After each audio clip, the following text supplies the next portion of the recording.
अगर कोई चूक होती है तो अन्य जो डॉक्टर हैं वो कहते हैं कि सर ज़रा सा इसको भी देखा जाए। तो इससे है कि जो क्लिनिकल फाइंडिंग है उसमें कमी नहीं रह जाती है। वो कहते हैं कि मुझे बेड नहीं दिया, इसके लिए लोग कहते हैं कि रिम्स के डॉक्टर पेशेंट को नीचे बिठा देते हैं। इसमें डॉक्टर का हाथ नहीं है। देखिए, सब तो ह्यूमन ही है, ऐसा नहीं है कि कोई कष्ट में रहे तो उस पर नहीं ध्यान जाता है। अधिकतर वायरल डिजीज के में स्पेसिफिक ड्रग नहीं है, ये सब जानकारी आम आदमी को होना चाहिए।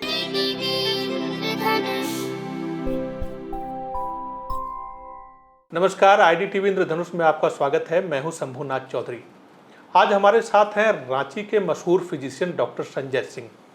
आप झारखंड के सबसे बड़े हॉस्पिटल और मेडिकल कॉलेज रिम्स में प्रोफेसर हैं। मेडिसिन डिपार्टमेंट के वरिष्ठ चिकित्सक हैं। डॉक्टर संजय सिंह का नाम बेहद भरोसे और यकीन के साथ लिया जाता है। आज हम उनसे चिकित्सा के पेशे में उनके सफरनामे के बारे में जानेंगे कि आज के पेशेवर दौर में डॉक्टरों की संवेदनहीनता पर जब सवाल उठते हैं तब संवेदना और मरीजों के भरोसे को कायम रखना कितना चुनौतीपूर्ण है। तो डॉक्टर साहब, IDTV इंद्रधनुष में आपका बहुत बहुत स्वागत है। नमस्ते। तो बातचीत की शुरुआत हम सबसे पहले चिकित्सा के पेशे में आपकी यात्रा कैसे शुरू हुई और कैसे आप यहाँ तक पहुँचे, पहले इसके बारे में हम लोग जानना चाहेंगे। मेरे एक चाचा जो विधायक हुआ करते थे, उस समय हम लोग जानते नहीं थे कि विधायक हैं या कुछ उतना हाँ, मतलब विधायक की अहमियत नहीं पता थी। तो जैसे बचपन में बहुत सारे बच्चे लोग कहते हैं मैं डॉक्टर बनूंगा, उसी तरह मैंने उनसे कहा कि उन्होंने कहा कि मुझे देह में दर्द है, मैंने कहा कि मैं सुई लगा देता हूँ। तो मैंने ऐसे ही काल्पनिक सुई उनको लगाया, वो बोले कि नहीं बहुत आराम है। उस दिन से वो मुझे ऐसे बोलचाल में डॉक्टर कहने लगे। तो फिर परिवार के सारे लोगों की हो गई कि नहीं, इनको डॉक्टर बनना है। तो फिर मुझ में भी इच्छा जागृत हुई कि मैं डॉक्टर बनूं, और फिर मैं डॉक्टर बन गया। कौन सा साल था जब आपने मेडिकल की परीक्षा कंप्लीट की? उस दौरान जो है मेडिकल में दाखिला कितना मुश्किल होता था जब आपने शुरुआत की थी? मेडिकल में दाखिला शुरू से मुश्किल का काम रहा है, इसलिए कि इसमें सीट लिमिटेड है। अभी कुछ सीट्स बढ़े हैं लेकिन जनसंख्या भी बढ़ी है, इसलिए हमेशा एक ही है, दाखिला हमेशा थोड़ा मुश्किल होता था लिमिटेड सीट होने के कारण। तो आप कौन से साल में? 1978 में 1978 में मैंने मेरा सिलेक्शन हुआ, लेकिन कुछ कोर्ट के केस के कारण मेरा एडमिशन मेडिकल कॉलेज में 79 के लास्ट डे ऑफ अक्टूबर में हुआ है। 30 या 31 अक्टूबर को मैंने किया है MGM मेडिकल कॉलेज जमशेदपुर से पढ़ाई की। अच्छा डॉक्टर साहब, ये बताया जाए कि जब आपने मेडिकल कॉलेज में दाखिला लिया तब सिर्फ अपने करियर की चिंता थी या कोई ऐसा कोई भाव था कि ये पेशा एक नोबल पेशा है, आपको इस क्षेत्र में लगातार काम करने के लिए या इस क्षेत्र में बढ़ने को प्रेरित किया? होता है क्या कि मेरा परिवेश गांव की तरफ से है, तो गांव के हॉस्पिटल में मैं जब भी जाता था तो वहां देखता था कि वहां का जो बरामदा है उस पर मरीज सब पड़े रहते हैं। मैंने एडमिशन भी नहीं हुआ है, केवल OPD का स्लिप बनाए हैं और डॉक्टर देख नहीं पाते थे। डॉक्टर को तो 4 जगह जाना पड़ता है, एडिशनल PSC सब जगह जाना पड़ता था। तो उस समय चूँकि बचपन था मेरा, मुझे लगता था कि डॉक्टर इसे देख लेते तो ज़्यादा अच्छा था। तो डॉक्टरों की संख्या ज़्यादा बढ़े और डॉक्टर बढ़िया से उन लोगों का समुचित इलाज करे, ये भावना उनको देख के मन में जगती थी। अब फिर रिम्स कैसे आना हुआ, कब आना हुआ? MGM मेडिकल कॉलेज में एडमिशन के बाद मेरा ट्रांसफ़र अन्यत्र भी हुआ, लेकिन वहाँ की पढ़ाई इतनी अच्छी थी कि मैं वहीं रह गया। और फिर जब रेजिडेंसी होता है 3 साल जॉब करने के बाद फिर रेजिडेंसी में हम लोग के समय मिलता था, तो उसी में मेरा रिम्स में मेरा चुनाव हुआ। आपको बेहतर इलाज पाना है तो ये तमाम बड़े नाम है, तमाम बड़े हॉस्पिटल्स हैं, लेकिन रिम्स के प्रति एक भरोसा है। तो जबकि कई तरह की अव्यवस्थाओं की खबरें भी वहाँ लगातार चर्चा में रहती हैं, इसके बावजूद रिम्स पे भरोसे की वजह क्या है? सबसे अच्छी बात है कि जैसे यहाँ पर जो चिकित्सक देखते हैं, जैसे सपोज कीजिए मैं मेडिसिन में हूँ, मैं जब पेशेंट को देखता हूँ तो मेरे साथ अन्य डॉक्टर भी रहते हैं। मेरे साथ मेरे एसोसिएट प्रोफेसर, मेरे assistant professor, resident, junior resident सब लोग रहते हैं। तो मान लीजिए कोई भी आदमी देखने से कुछ तो चूक हो ही जाती है। तो अगर कोई चूक होती है तो अन्य जो डॉक्टर हैं वो कहते हैं कि सर ज़रा सा इसको भी देखा जाए। तो इससे है कि जो क्लिनिकल फाइंडिंग है उसमें कमी नहीं रह जाती है और डायग्नोसिस में दिक्कत नहीं होती है। अगर थोड़ा सा भी हम लोग हट जाते हैं तो एक दूसरे की गलती को सुधारते हैं और उससे डायग्नोसिस एप्रोप्रिएट होता है। लेकिन प्राइवेट हॉस्पिटल में क्या है, किसी एक व्यक्ति के नाम से एडमिट होता है तो वे स्वाभाविक है, किसी भी आदमी से कुछ तो गलतियाँ स्वाभाविक हैं। अगर मान लीजिए कोई छूट जाता है तो वो छूटा ही रह जाता है। तो रिम्स में भी आपने जैसे 25 वर्षों का एक लंबा कालखंड गुजारा है जी जी। लेकिन इसको लेकर कई बार नकारात्मक खबरें भी आती हैं और ये होता है कि रिम्स में प्रॉपर इलाज नहीं मिला या डॉक्टर की ओर से लापरवाही हो गई। तो एक आप रिम्स में चूंकि इतने लंबे समय से जुड़े हैं जी। तो आपको क्या लगता है कि इस तरह की खबरों के पीछे या क्या? हाँ। नहीं, खबर ऐसा होना स्वाभाविक है, इसलिए कि यहाँ पर प्रत्येक दिन करीब मेडिकल इमरजेंसी में 110 करीब पेशेंट आते हैं। कभी तो 150 भी क्रॉस किया है। अच्छा। तो अगर 100 पेशेंट है तो उसके अब बेड हैं हमारे पास, अभी पहले तो कम थे, अभी बढ़ के हुए हैं 48। अच्छा। लेकिन आपके यहाँ पेशेंट एडमिट होगा मोर देन 100 तो लापरवाही कुछ तो होना स्वाभाविक है, लोग का नाखुश रहना स्वाभाविक है। किसी वार्ड में चले जाते हैं, सबको खोजना भी एक मुश्किल काम होता है कि कैसे खोजा जाए, कहाँ खोजा जाए। और ये चीज़ है कि किसी जो भी अच्छे संस्थान है जैसे एम्स है, वहाँ पर है कि जितना बेड है उतने ही पेशेंट रहेंगे। लेकिन यहाँ तो चूंकि सफर गांव से ऐसे जगह से आते हैं जहाँ पर इलाज नहीं संभव है तो हम लोग को रखना पड़ता है। मरीजों का दबाव ज़्यादा है, संख्या उनकी ज़्यादा है, उस हिसाब से संसाधन अभी भी उनके विकास की जरूरत है। बेड की संख्या बढ़ाई जाने से बढ़ाई गई है, लेकिन इधर हाल में नर्सों की भी संख्या बढ़ाई गई है, लेकिन उसमें और बढ़ाने की ज़रूरत है।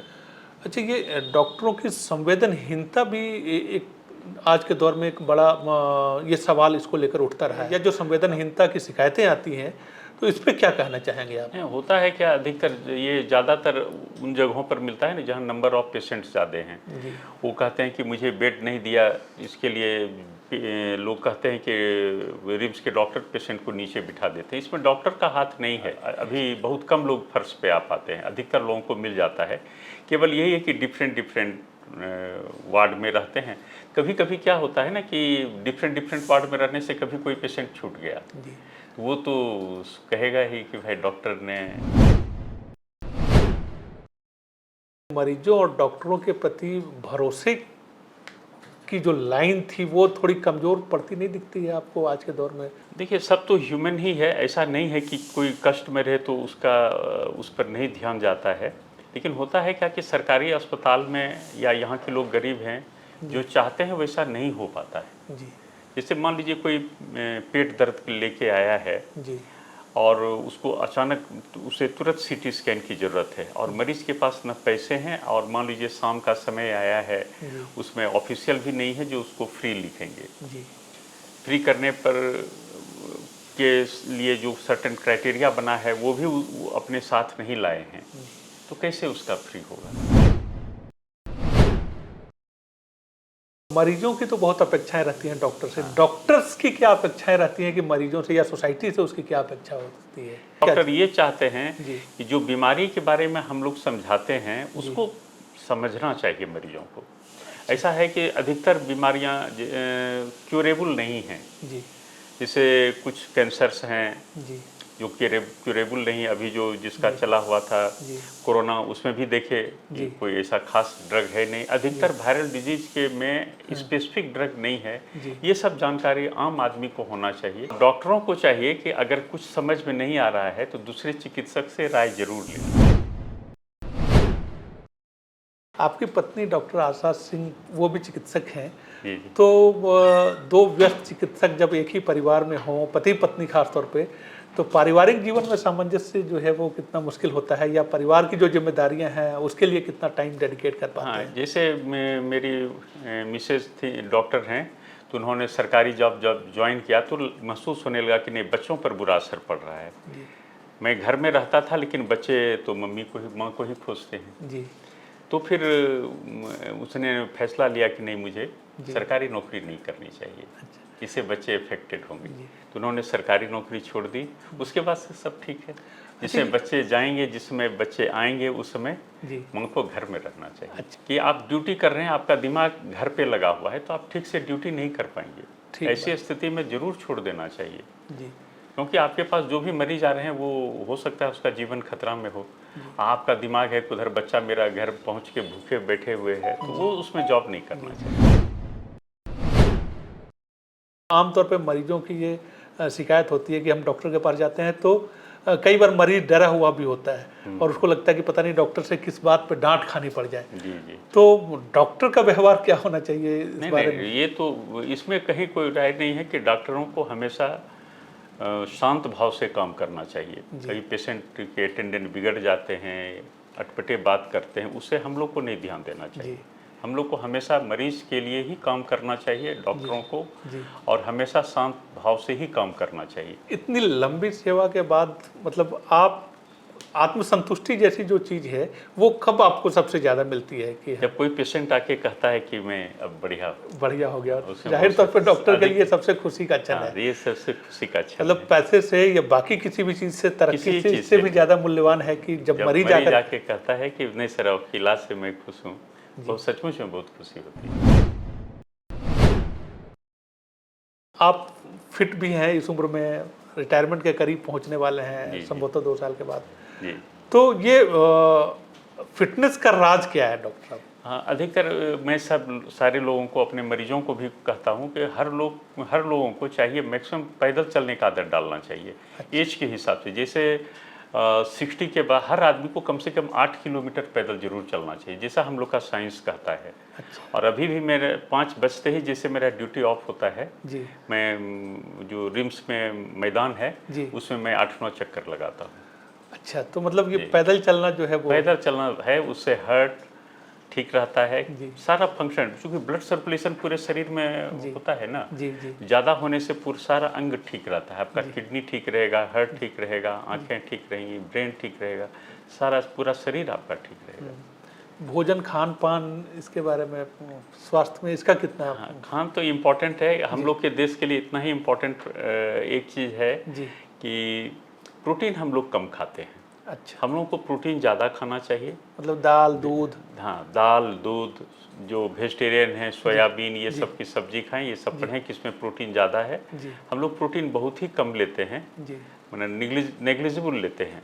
हम लोग को प्रोटीन अपने खाना में बढ़ाना चाहिए, इससे इन्फेक्शन भी कम होगा, शरीर में इम्यूनिटी बनेगी, बढ़िया से इम्यूनिटी बनेगी, और शरीर में प्रोटीन की कमी होने से जो बीमारियां होती हैं वो नहीं होगी, और शरीर फिट रहता है।